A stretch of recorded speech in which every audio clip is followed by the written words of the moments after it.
Scott, welcome to Bury first of all. Cheers, thanks, good to be here. Wasn't quite the debut you wanted, was it? Not result-wise, but I could definitely say, I'd say apart from a 4-minute spell where we went a bit headless chicken, like it was great to be involved in. I could see from minute one what the game plan is and how they want me to play, as well as the team. And I've just said out there, I've only been in the club 24 hours, but I can see what direction they want to go in and everybody's roles. So I'm really looking forward to not really a challenge of being part of something. Have you had a chance to train with the lads then? No, I came up yesterday, but I did it with the goalkeepers. Well, with Wilco yesterday. Got a good feeling that. But met all the lads. They all seemed great. Everyone's took to me well, and I'm happy to be here. When was the last 90 minutes in first team action? September. Yeah, so you're feeling it a bit there. I wasn't feeling it. It's more getting your distances right and things like that really. So I think after 2 or 3 games, that comes second nature again. So. But I'm looking forward to going back up to Morecambe and hopefully now being part of a promotion push. What did Flickers and the chairman say to you to persuade you to come? I only needed 5 minutes on the phone with the gaffer and that was it. It wasn't. He was very enthusiastic. He sold the club to me and didn't give me any false promises or false hope. He just told me how it is and where the club's going and what they want to do. And then I arrived and saw what the club has in place and infrastructure. And to be fair, a lot of people are speaking about very outside of the club. There's a lot of lads that. Rotherham, obviously, the players here and a few guys from Ipswich spoke to me that obviously the gaffer and all I got was great people, and that's all I got told about the stuff. So you only need to be told once or twice, don't you? So no brainer for me. I wanted to get games and whatever level, it doesn't matter. I want to be part of something. And we nearly got you in the summer, didn't we? I'm not too sure. There was talk of it. You just said no. Then there was obviously the Rotherham thing came up, and to be honest, looking at it, you can't really say no to the Championship, can you? And that's no disrespect to anybody. No. But I've gone there, and I would say it's not quite worked out because obviously I'm still Rotherham's player. So obviously I've come here wanting to prove a point to Rotherham to say I'm good enough for you, but also I've not just come here for 6 weeks to use you and go. Like I said, I want to be here. I want to be part of something. I want to get games in and. Starting Saturday, can we take on the league? And it's literally as far as you're going now to January. You're not looking at anything beyond that. That's not my business. It was not your decision. That's not my decision. Yeah. Like I said, I've been here 24 hours and loved it. You'll have to ask me another 48 if I still. No, everything's great. So, like I said, I need to get back to where I was. I was fortunate to play a lot of games early on, and I'm still very young for a keeper. I'm 26. So if I can rack up another 200 games, whether it be here or somewhere else, but I'm here and my focus is here, and I want to play as many games as I can. And like I keep reiterating, similar to what Rotherham did a few years ago. I want to be part of something, and the gaffer sold that to me, and I'm here to. Not like I said, not just use Bury, but for Bury to bring me on as well. Yeah, I mean the good thing is as well that he said it's pretty much your first choice, so that's got to be good for you as well. Yeah, he's put his trust in me, so I've got to come in, and that doesn't mean I'm going to sit back and relax. I've got to work hard.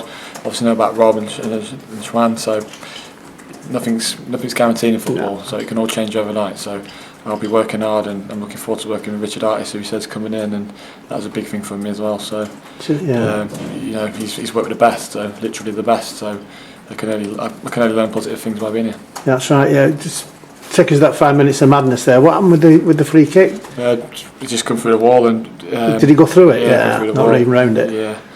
And one of the lads said nicked it for shoulder, but I don't think that really made too much of a difference. But yeah, it's one of them. We could all look back on that 4 minutes, 5 minutes, whatever it was, and it's disappointing. But we had enough chances in the second half to take the game. But at the end of the day, we'll learn from that, and we're probably going to Morecambe now, thinking right, let's hit the ground running. And the thing is, as well, Scott, I was just said to Flickers there. Then the chances at fairness second half fell to lads who've not got a lot of game time under Hallam and Joy Thompson. You're doing, as you mentioned, you do need that sharpness. Yeah, I'm not saying you should write games like this off because it's a great chance to get to Wembley, but also at the same time it's great to throw lads in, just to get them that little bit of sharpness as well, because come Saturday, and there's no disrespect whatsoever to this trophy, I mean it would be great to go through, but Saturday's the one you want to go and win. You look where you're on the table now and you think there's no reason we can't go and take on this league, and not just finish in the top 3, finish in the first position.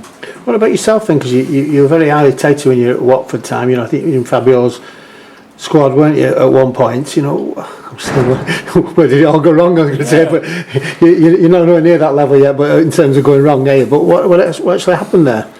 No, I was at Watford, and then the new owners came in, the Italians, and they wanted to go down a different route. And I'm not blaming, obviously. And if I'm honest and hold my hands up, because I'm going to be honest, I think my time was up at Watford. You can be somewhere too long, and you know, it was time to move on. And obviously, again, I think it was kind of jumping in somewhere with both feet, just because it, you know, like Ipswich was a good big club in the Championship, and you know, it lit my eyes up. And instead of actually, you know, taking a step back for a week or two and thinking what other options are out there to continue playing, I thought, you know, because I've played all this, so you know, a bit of honesty and a bit of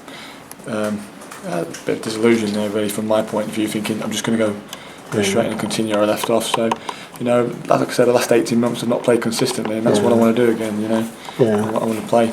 That's all. I think, no disrespect again, I think it shows I want to play by coming to Bury. You know? Like I say, but the club's fantastic here. Everything and people spoke about. There's no reason for me not to come here. You've got 14 or 15 years left in your career, haven't you? You know what I mean? Didn't you get position? You know, your position. I always said to myself, I will not be happy unless I've played 500 games, and I'm halfway there. But you know, I'm not obviously going to stop at 500. But I just want to play football. That's what I am. I'm a goalkeeper, and I want to play games. It doesn't matter what level. It's the same job. You've got to keep the ball out of the net. And moving forward, I hope we can all go and have a lot of success. And totally off the wall question for you, but I'm just curious, how's Jonathan Bond going on these days? Because we had him up here. Oh yeah, I thought he was destined for the top, really. I think probably similar's happened to him. Has it? Maybe he's not really got his chance at Watford when, in my opinion, he might have deserved it. Still there? He's still there, but I think he could probably do with moving on as well, you know, to go and get games, because I think he's an incredible talent. Good lad too, isn't he? Nice lad. Oh yeah, great lad. He could be mistaken for a model than a footballer. That was his problem. But no, he's a great guy, and he's like he's got a great future ahead of him as well. Brilliant. It's difficult for a goalkeeper, isn't it? Because obviously there's only one position in the team, so if you're not playing, you're on the bench, kind of thing. Yeah, absolutely. But you know, I've had the chance to work with a goalkeeper for the last 18 months. So yeah, I've started games in spits and spans. I've had 10 games here, 10 games there. But that's not what you want. You want 30, 40 a season. And I've been fortunate enough to work with some good guys, and you know, Wilco's a good guy, and like I said, Richard Artis is, you don't get much better than that in this country, so especially for knowledge and experience. So I think coming here and playing games, you're only going to go one way, to be honest. And you know, it's brilliant to play in a team where you don't just have one option at the back, you have two. And you know, I felt like Valdez for a minute in the Barcelona team. You know? It's a bit different from when you're pumping the ball up. So it was great to be out there, and you know, I'm learning. So I'm adapting to a new team, and hopefully we can all go forward. Rotherham said nothing to you about just, you know, get out and play games and impress, and you know, maybe when you come back, kind of thing. Or? No, they just said go out and get games, and that was that. To be honest, you know, I'm not going to. They've been great to me.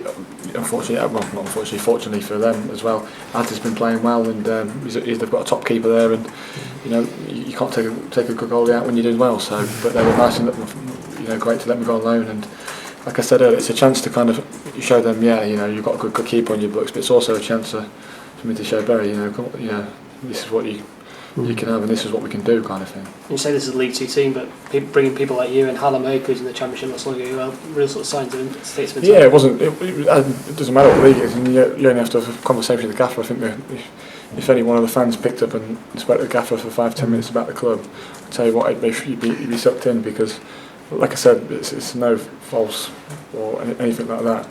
He was all legit, and he was 100% honest, and he tells you exactly how it is, and that's all you ever want. You know, after the game, we're all disappointed. He's disappointed, but like I said, we move on. It's part. You look at it tomorrow maybe, and then that's it. It's done. You can't affect what's happened. So, and that's the good thing. You move forward, and like this club, you don't have to look at the gym and all that, everything in place, and hopefully we can get that right on the pitch and